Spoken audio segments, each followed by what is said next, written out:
आज हम अभ्यास पुस्तिका भाषा भारती यानी हिंदी पाठ 3, ये देखिए, ये पाठ 3 जो है वो कहानी है हार की जीत।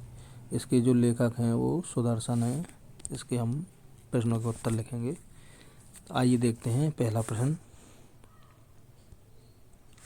पहला प्रश्न है, सही विकल्प चुनकर लिखिए। ये का है, बाबा भारती रहते थे, तो इसके सही विकल्प है दूसरा, मंदिर में। बाबा भारती मंदिर में रहते थे। खा है, बाबा भारती को खड़क सिंह ने रोका अपाहिज बनकर, पहला वाला सही है। बाबा भारती को खड़क सिंह ने अपाहिज बनकर रोका था। अगला प्रश्न देखेंगे हम। अब रिक्त स्थानों की पूर्ति कीजिए।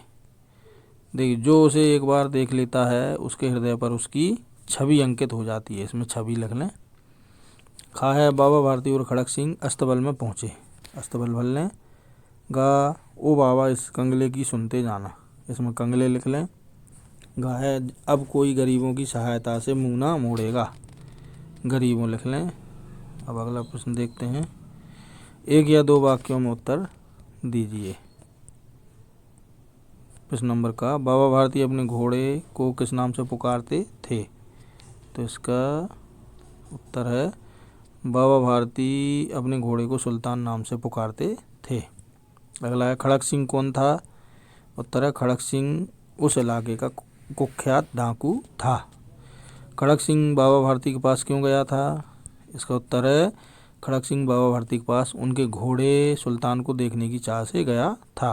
घा वाला प्रश्न है, खड़क सिंह ने जाते समय बाबा भारती से क्या कहा था, उत्तर खड़क सिंह ने जाते समय बाबा भारती से कहा कि बाबा जी, मैं यह घोड़ा आपके पास ना रहने दूंगा।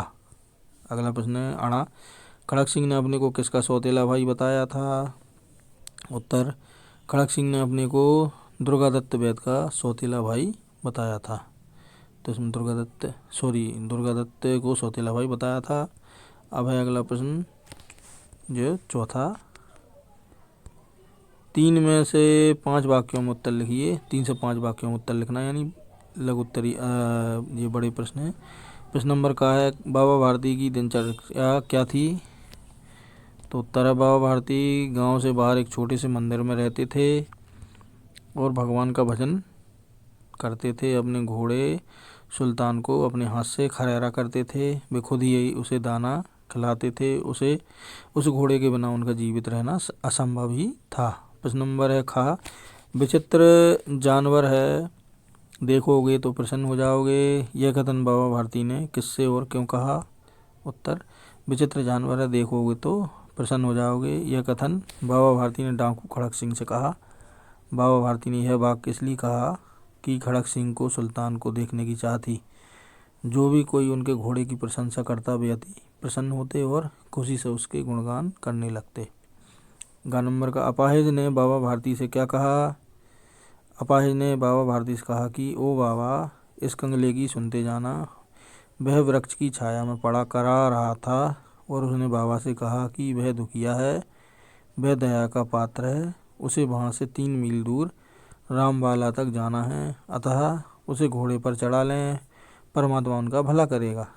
अब अगला प्रश्न है घा, बाबा भारती ने खड़क सिंह से घटना को किसी के सामने प्रकट न करने के लिए क्यों कहा, उत्तर अपाहिज बने खड़क सिंह को बाबा भारती ने अपने घोड़े पर बैठा लिया।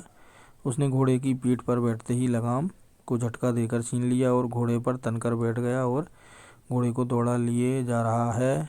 तब बाबा ने खड़क सिंह से तेज आवाज़ में कहा कि वह इस घटना को किसी के सामने प्रकट ना करे, क्योंकि इस घटना को जानकर कोई भी आदमी किसी गरीब पर विश्वास नहीं करेगा। अब है प्रश्न नंबर 5, सोचिए और बताइए। का, क्या खड़क सिंह द्वारा अपाहिज बनकर घोड़ा ले जाना उचित था, उत्तर खड़क सिंह बाबा भारती के सुल्तान नामक घोड़े को किसी भी तरह प्राप्त कर लेना चाहता था। वह इलाके का प्रसिद्ध डाकू था। उसने अपाहिज के रूप में अपने आप को प्रदर्शित किया। बाबा भारती को उस अपाहिज पर दया आ गई और अपने घोड़े पर बैठा लिया। थोड़ी ही देर में घोड़े की लगाम को झटक कर वह घोड़े को बस में कर चल दिया। इस तरह उसका उस घोड़े को ले जाना उचित नहीं था, क्योंकि जो भी कोई इस घटना को सुनेगा वह भी इस कृत्य को अच्छा नहीं बताएगा, क्योंकि फिर गरीब की कोई भी व्यक्ति सहायता करने के लिए तैयार नहीं होगा और इस तरह गरीबों का विश्वास खत्म हो जाएगा। प्रश्न नंबर ख है अब, इस समय उसकी आंखों में नेकी के आंसू थे, इस वाक्य का आशय स्पष्ट कीजिए। उत्तर, बाबा भारती ने यह शब्द कि अपाहिज बनकर घोड़े को छीन लेने की इस घटना को सुनकर कोई भी गरीब का विश्वास नहीं करेगा, यह शब्द खड़क सिंह के कानों में लगातार गूंज रहे थे। वह सोचने लगा कि बाबा कितने ऊंचे और पवित्र भावों के व्यक्ति हैं। इन विचारों वाला यह बाबा वास्तव में मनुष्य न होकर साक्षात देवता है। खड़क सिंह ने घोड़े को चुपचाप ले जाकर उसके अस्तबल में बांध दिया और वहां से चल दिया। उस समय बाबा के विचारों से प्रभावित डाकू खड़क सिंह की आंखों में नेकी के आंसू थे। खड़क सिंह का बाबा के विचारों से हृदय परिवर्तन हो गया, वह एक भला आदमी बन गया। प्रश्न नंबर 6, अनुमान और कल्पना के आधार पर उत्तर दीजिए। का, यदि बाबा भारती घोड़ा नहीं दिखाते तो खड़क सिंह क्या करता? यदि बाबा भारती घोड़ा नहीं दिखाते तो खड़क सिंह उसे घोड़े के गुणों की जानकारी स्वयं न कर सकने से उसको न चुराता। प्रश्न नंबर ख, यदि बाबा भारती अपाहिज की आवाज़ सुनकर घोड़ा नहीं रोकते तो खड़क सिंह क्या कर सकता था? अपाहिज की आवाज़ सुनकर बाबा भारती घोड़े को नहीं रोकते तो खड़क सिंह निश्चय ही बाबा भारती पर आक्रमण करता और घोड़े को छीन कर ले जा सकता था। ग नंबर का, यदि बाबा भारती की जगह आप होते तो क्या करते? यदि बाबा भारती की जगह मैं होता तो उस अपाहिज बने डाकू खड़क सिंह की वास्तविकता का पता लगाता और हर तरह घोड़े को छीन कर ले जाने से रोकने की कोशिश करता। भाषा की बात, निम्नलिखित शब्दों का शुद्ध उच्चारण कीजिए। ये जो शब्द हैं कुख्यात, हृदय, प्रतिक्षण, स्वप्न, मिथ्या, यानी इनको केवल हमें पढ़ना है और इनको बार बार उच्चारण करना है। अपने शिक्षक की सहायता से ये अभ्यास स्वयं करें। अगला प्रश्न है दूसरा, निम्नलिखित प्रश्नों में से सही वर्तनी वाला शब्द छांट कर लिखिए। ये देखिए, बलवान, बलवान, बलवान, बलवान, चारों शब्द एक जैसे हैं, लेकिन इनमें से शुद्ध सही कौन सा है वो हमें इसमें और भी है नीचे, तो इनमें से देखिए बलवान, इसमें शुद्ध जो है वो देखिए चारों में 4 शब्द हैं वो तो ये देखिए ये बलवान, सुल्तान, नमस्कार, प्रार्थना, ये वाले सही हैं, इनको लिख लें आप। अब अगला प्रश्न है तीसरा, निम्नलिखित शब्दों का वाक्यों में प्रयोग कीजिए। ये देखिए, करुणा, अपाहिज, पवित्र, घमंड, इन 4 शब्दों का उपयोग करना है, वाक्यों में प्रयोग करना है। करुणा, रोगी की छटपटाहट परिजनों ने करुणा में पैदा कर रही थी। रोगी की छटपटाहट परिजनों में करुणा पैदा कर रही थी। अगला है अपाहिज, सरकार ने अपाहिजों की सहायता के लिए अनेक योजनाएं चलाई हैं। पवित्र, अमरनाथ की पवित्र गुफा के दर्शन के लिए पवित्र यात्री जाते हैं, प्रतिवर्ष यात्री जाते हैं। घमंड, घमंड करने से आदमी पतित बन जाता है। प्रश्न नंबर 4, निम्नलिखित शब्दों में से संज्ञा, सर्वनाम, विशेषण एवं क्रिया शब्दों को छांटकर दी गई तालिका में लिखिए। ये शब्द हैं सारे, ये तालिका में देखिए। इसमें संज्ञा शब्द आएंगे। ये देखिए, कीर्ति, खेत, घोड़ा, बाबा भारती, खड़क सिंह, मंदिर। इसमें आएंगे सर्वनाम, तुम्हें, उसकी, तुम, उन्हें, उनका, उस। और इसमें आएंगे विशेषण, कुख्यात, पवित्र, प्रसन्न, सुंदर, विचित्र। और इस वाले कॉलम में आएंगे क्रिया शब्द, चिल्लाना, हिनहिनाना, तन्ना, बोला, दिखाया। ऐसे आप इसको कंप्लीट कर लें। अब अगला प्रश्न देखें 5वां, निम्नलिखित वाक्यांशों के लिए एक शब्द लिखिए। देखिए, पहला, जिसका अंग भंग हो गया हो। दूसरा, घोड़ा बांधने का स्थान। तीसरा, जो दूसरों की प्रशंसा करता है। चौथा, जो दूसरों की निंदा करता है। तो पहला देखिए, जिसका अंग भंग हो गया हो तो उसको बोलेंगे अपाहिज। दूसरा जो है इसका है, घोड़ा बांधने का स्थान होता है अस्तबल। तीसरा है, जो दूसरों की प्रशंसा करता है तो प्रशंसक। चौथा है, जो दूसरों की निंदा करता है तो परनिंदक। तो ये, अब अगला प्रश्न देखेंगे 6वां, दिए गए वाक्यों में का, काकी के को संबंध कारक का प्रयोग करते हुए रिक्त स्थानों की पूर्ति कीजिए। ये देखिए, इसमें हमको ये रिक्त स्थान ये भरना है।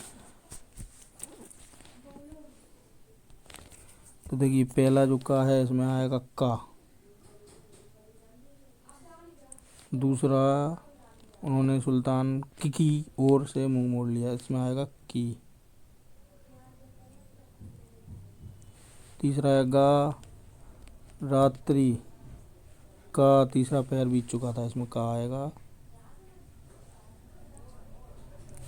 गाय माँ को अपने बेटे को देखकर आनंद आता है, इसमें को आएगा। अणा बेस भय को स्वप्न के भय की नाई मिथ्या समझने लगे, तो इसमें की आएगा। आखिरी है चा, मंदिर के अंदर कोई शब्द सुनाई न देता था के। तो इस प्रकार रिक्त स्थान भर लें। अब अगला प्रश्न देखेंगे हम। प्रश्न नंबर 7, ईया और आहट प्रत्यय लगाकर 10 नए शब्द बनाइए। प्रत्यय यानी पीछे जो शब्द लगाए जाते हैं, तो ये देखिए ध्यान से। पहले हम ईया वाले शब्द लिखेंगे। देखिए दुख और ईया ये दोनों मिलकर हो गए दुखिया। ऐसे लिख और ईया होगा लिखिया। लठ और ईया होगा लठिया। लुट और ईया होगा लुटिया। खाट और ईया होगा खटिया। ठीक है, अब हम आहट वाले देंगे ना, तो मुस्कुराना और आहट होगा मुस्कुराहट। चिल्लाना और आहट होगा चिल्लाहट। खिलखिलाना आहट होगा खिलखिलाहट। किलकिलाना आहट होगा किलकिलाहट। चिलचिलाना आहट होगा चिलचिलाहट। तो इसके साथ ही ये हमारा अध्याय 3 यहाँ पर संपन्न होता है। यदि आपको हमारा ये वीडियो अच्छा लगा तो वीडियो को लाइक करें और कमेंट सेक्शन में जाकर आप अपने महत्वपूर्ण सुझाव हमको ज़रूर दें। इसी प्रकार की और अधिक वीडियो यदि आप देखते रहना चाहते हैं तो हमारे चैनल को सब्सक्राइब भी ज़रूर करें। धन्यवाद। जय हिंद, जय भारत।